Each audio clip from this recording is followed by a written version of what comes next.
Chapter 19. Then Pilate therefore took Jesus, and scourged him.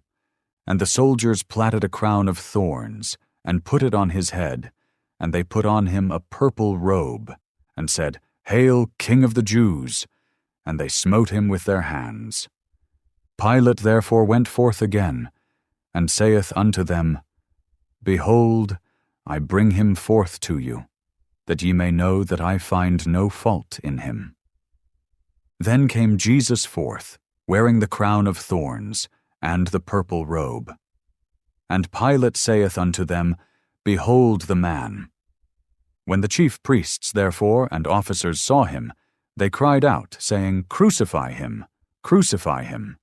Pilate saith unto them, Take ye him, and crucify him, for I find no fault in him. The Jews answered him, We have a law, and by our law he ought to die, because he made himself the Son of God. When Pilate therefore heard that saying, he was the more afraid, and went again into the judgment hall, and saith unto Jesus, Whence art thou? But Jesus gave him no answer. Then saith Pilate unto him, Speakest thou not unto me? Knowest thou not that I have power to crucify thee, and have power to release thee? Jesus answered, Thou couldest have no power at all against me, except it were given thee from above. Therefore he that delivered me unto thee hath the greater sin. And from thenceforth Pilate sought to release him. But the Jews cried out, saying, If thou let this man go, thou art not Caesar's friend. Whosoever maketh himself a king speaketh against Caesar. When Pilate therefore heard that saying, he brought Jesus forth, and sat down in the judgment seat in a place that is called the Pavement, but in the Hebrew, Gabbatha. And it was the preparation of the Passover, and about the 6th hour, and he saith unto the Jews, Behold your king.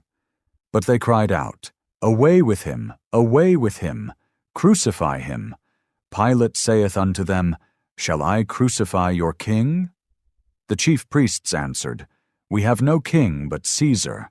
Then delivered he him therefore unto them to be crucified. And they took Jesus, and led him away. And he, bearing his cross, went forth into a place called the Place of a Skull, which is called in the Hebrew Golgotha, where they crucified him, and two other with him, on either side one, and Jesus in the midst. And Pilate wrote a title, and put it on the cross. And the writing was Jesus of Nazareth, the King of the Jews. This title then read many of the Jews, for the place where Jesus was crucified was nigh to the city, and it was written in Hebrew, and Greek, and Latin.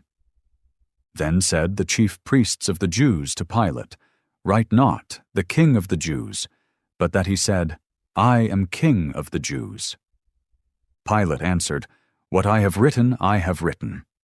Then the soldiers, when they had crucified Jesus, took his garments, and made 4 parts, to every soldier a part, and also his coat.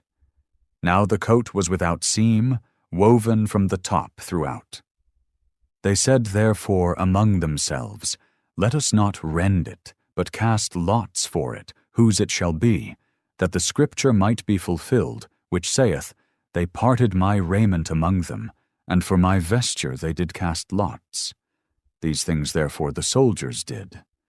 Now there stood by the cross of Jesus his mother, and his mother's sister, Mary, the wife of Cleophas, and Mary Magdalene. When Jesus therefore saw his mother, and the disciple standing by, whom he loved, he saith unto his mother, Woman, behold thy son. Then saith he to the disciple, Behold thy mother. And from that hour that disciple took her unto his own home. After this, Jesus, knowing that all things were now accomplished, that the scripture might be fulfilled, saith, I thirst. Now there was set a vessel full of vinegar, and they filled a sponge with vinegar, and put it upon hyssop, and put it to his mouth. When Jesus therefore had received the vinegar, he said, It is finished. And he bowed his head, and gave up the ghost. The Jews therefore, because it was the preparation, that the bodies should not remain upon the cross on the Sabbath day, for that Sabbath day was an high day, besought Pilate that their legs might be broken, and that they might be taken away. Then came the soldiers, and brake the legs of the first, and of the other which was crucified with him. But when they came to Jesus, and saw that he was dead already, they brake not his legs. But one of the soldiers with a spear pierced his side, and forthwith came there out blood and water. And he that saw it bare record, and his record is true. And he knoweth that he saith true, that ye might believe. For these things were done, that the scripture should be fulfilled, a bone of him shall not be broken. And again another scripture saith, They shall look on him whom they pierced. And after this Joseph of Arimathea, being a disciple of Jesus, but secretly for fear of the Jews, besought Pilate that he might take away the body of Jesus. And Pilate gave him leave. He came therefore, and took the body of Jesus. And there came also Nicodemus, which at the first came to Jesus by night, and brought a mixture of myrrh and aloes, about 100 pound weight. Then took they the body of Jesus, and wound it in linen clothes with the spices, as the manner of the Jews is to bury. Now in the place where he was crucified there was a garden, and in the garden a new sepulchre, wherein was never man yet laid.